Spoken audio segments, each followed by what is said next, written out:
Okay. All right. Do you see Photoshop? Yes. Yeah. Okay. And if those of you think this technical difficulty was planned and think I'm scamming you, go do it for yourself. Because you're going to find the exact same thing. I got nothing to hide here. This is live on the air, okay? I'm going to zoom in on the Earth in Photoshop. You see the Earth? Yep.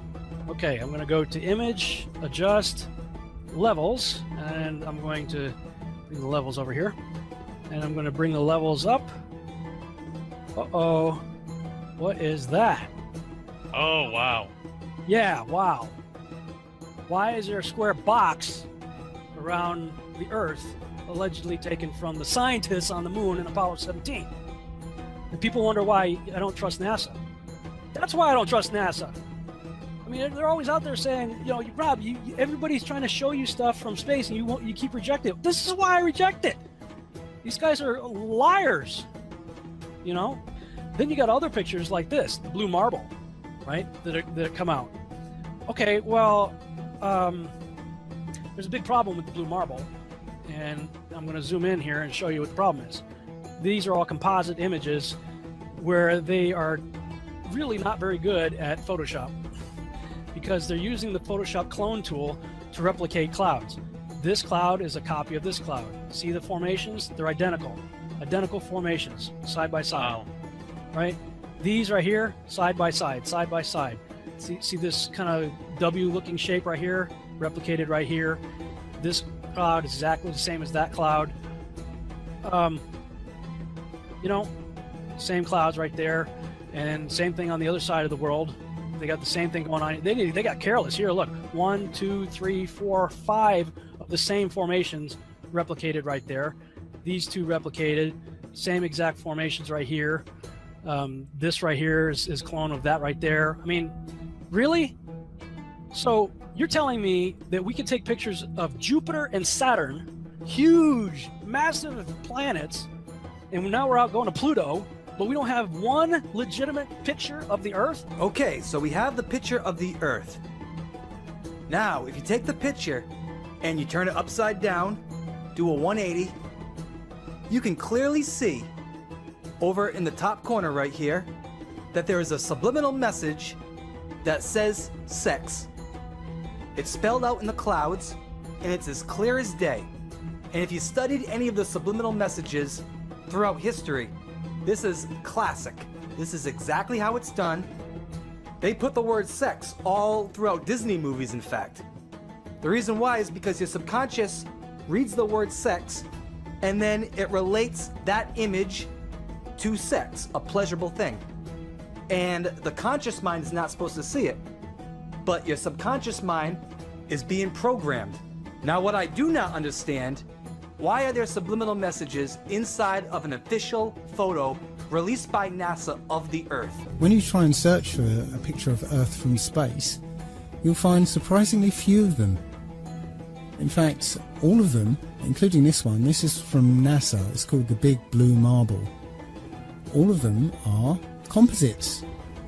NASA will freely admit to them being composite images or CGI or Photoshop. It is photoshopped, but it's has to be. I'm the idiot when NASA gives us pictures like this. The Earth from the moon. However, when you run it through photo forensics, it comes out like this. Clearly a fraud. They're stealing your money and showing you cartoons and CGI. Wouldn't that make a difference if it was a globe or if it was flat? Because they keep showing you cartoons of a globe. They show you CGI of a globe. They're stealing your fucking money. If it's flat, that begs the question, hey, what the hell have you been showing us this ball for all this time? What have you been doing with our money? Did you guys go to space?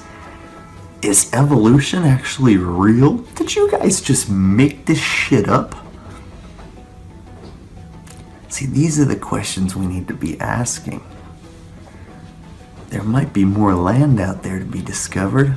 There might be a fucking firmament up there. We don't know. They've stolen our mind from us and stuck us on a cartoon ball. They basically stole our minds and enslaved us by showing us a picture of a ball. Said, here's what you live on, it's a ball. And then they show us a different picture of a ball. And here's a different picture of a ball. And everyone's just like, yeah, that's the same place. It doesn't matter if the colors of the continents change. It doesn't matter if the color of the oceans change. It doesn't matter if the continents change sizes, change locations. Whenever I point out to people that the continents are changing sizes and locations, you know what they say? That's just the angle of the camera. All those pictures are taken with different cameras, and it's just the angle of the camera why they look different. The angle of the fucking camera shouldn't make the North American continent double in size. The angle of the camera shouldn't make the North American continent go from a green landscape to a fucking desert continent.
Well, that's a great question. The plan that NASA has is to build a rocket called SLS, which is a heavy lift rocket. It's something that is much bigger than what we have today, and it will be able to launch the Orion capsule with humans on board, as well as landers or other components to destinations beyond Earth orbit. Right now, we only can fly in Earth orbit. That's the farthest that we can go. And this new system that we're building is going to allow us to go beyond and hopefully take humans into the solar system to explore. So the moon, Mars, asteroids, there's a lot of destinations that we could go to, and we're building these building block components in order to allow us to do that eventually.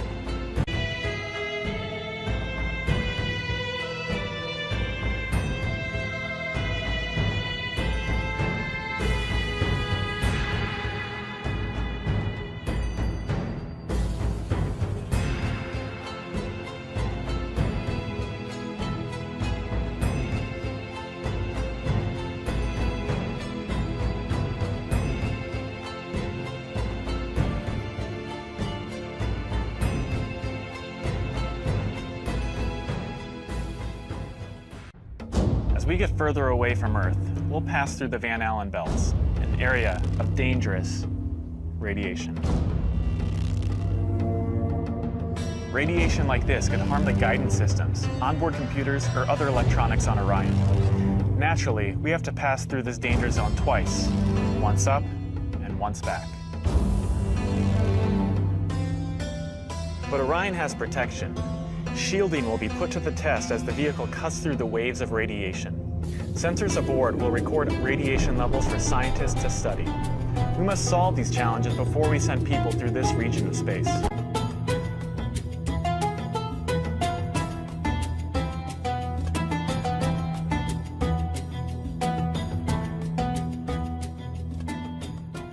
We have to introduce the concept of freefall. So let's use this model of the Earth. And let's enlist the help of a friend, Paxi. You might know her. Ladies and gentlemen, if you didn't figure out by now, I'm going to be the first man to actually tell you this, that teleportation is officially real. We are live in the ISS, and guess what? Teleportation is real. Let's go back and relook at that clip again. You see? Now watch. Oh, wait. See? This, ladies and gentlemen, should let you know that this is only done through the usage of chroma key. This is chroma key technology. This is green screen or blue screen technology.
And in school, I was just like you, probably all of you there.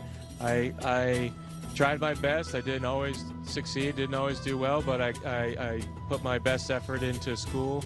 Math and science were kind of my favorite subject. I didn't really like English and reading too much, but I've since grown out of that, and I enjoy reading now. And I played a lot of sports.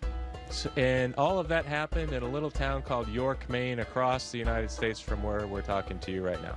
As you have seen, when we are finished brushing our teeth, we can't use water to spool our mouth.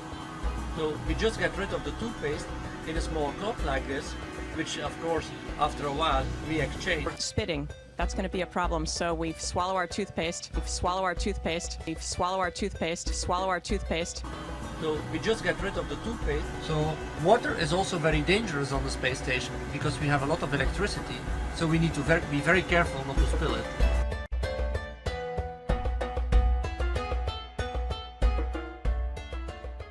I'm curious, because I know you have kids at home, how do you stay close to your kids? Oh, wow.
Got these wires to pick this guy up here.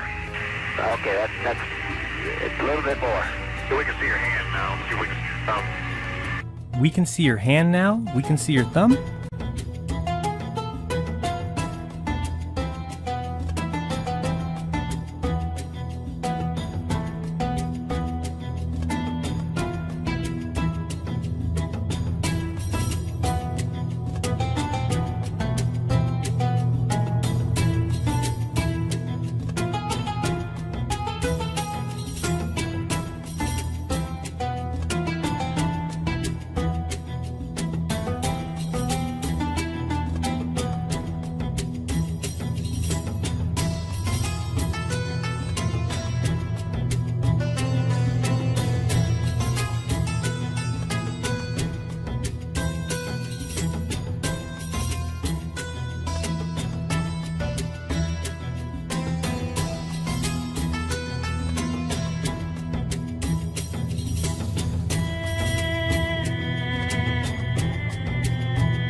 This picture, this area was really important to the Apollo 11 mission. Can you tell me, talking about the Apollo 11 mission, can you tell me where this this set of craters is on the moon? Yeah, you know what I'm talking about. You telegraphed it. That wasn't the moon, that was Arizona. This was Arizona being blown up to look like the moon. Okay? You can go on Google Earth right now. Here's the location. Go find it. Here's a picture of Buzz Aldrin in front of a mountain, little hill behind him right there in Arizona. Oh, what do you know? The same mountain formation, and this is Buzz right here, supposedly on the moon.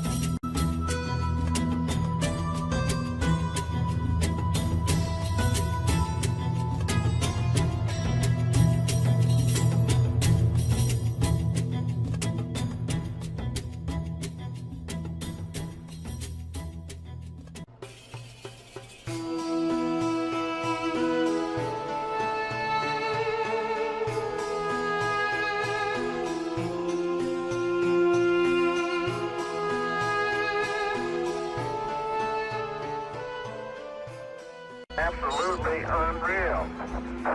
Although it appears that the astronauts are moving in the moon's gravity, which is 1/6 that of the Earth, Percy notes that when the speed of the film is doubled, the astronauts appear to be running as if in Earth's gravity.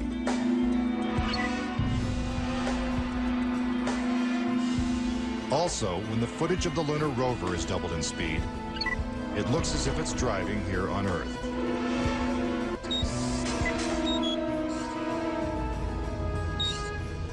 If there is no air or wind on the moon, why is this American flag waving? Lighting is a major flaw in the lunar photos. On the moon, the astronauts' only source of light was the sun. They had no extra lighting, no flashes or things like that. Yet in this photograph from Apollo 14, the shadows are cast in different directions, suggesting multiple light sources.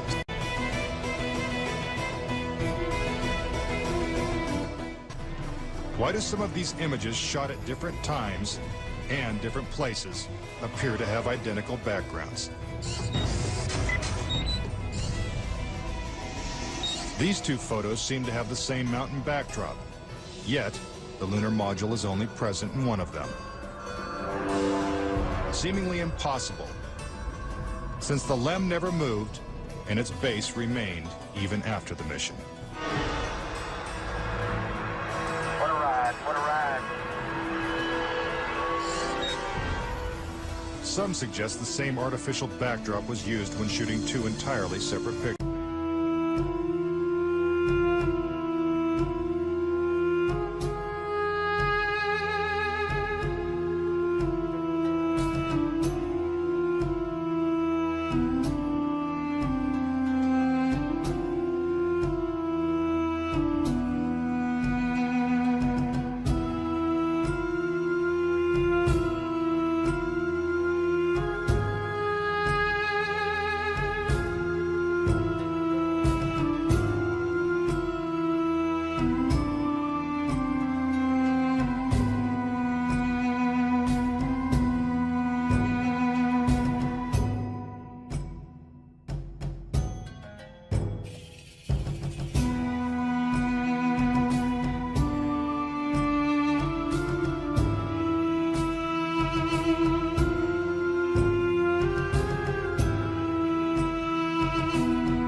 So Earth, throughout its life, even when it formed, it was spinning, and it got a little wider at the equator than it does at the poles. So it's not actually a sphere, it's oblate, and officially it's an oblate spheroid. That's what we call it. But not only that, it's slightly wider below the equator than above the equator. It's like pear-shaped. It's like pear-shaped. It's like pear-shaped.